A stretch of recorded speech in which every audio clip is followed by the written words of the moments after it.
Welcome to Kenton's videos. Enjoy the video. You'll start by confirming your Unity version and making sure Unity Hub is installed. This avoids mismatched tooling. Next, install Visual Studio with the Unity workload or add the NET SDK so IntelliSense works. Open Unity, go to Edit Preferences External Tools, and select Visual Studio as the external script editor.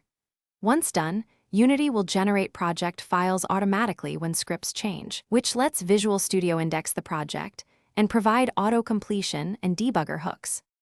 Now focus on deeper integration. From Unity, choose Assets Open CHash project to regenerate. See Sproj files so Visual Studio recognizes all assemblies. If you don't have it, add Visual Studio tools for Unity to improve project syncing and play mode debugging. In Visual Studio, open the solution, build once, then set breakpoints in scripts you'll test.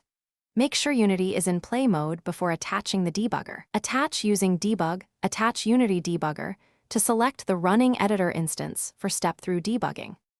Finish by testing the full edit build run loop.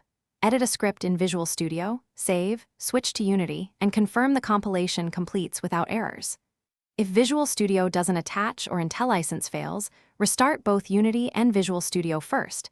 That fixes most IPC issues.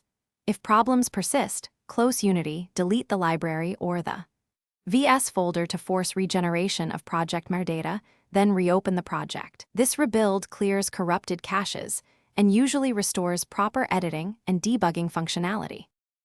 Thanks for watching. Consider subscribing if we helped you.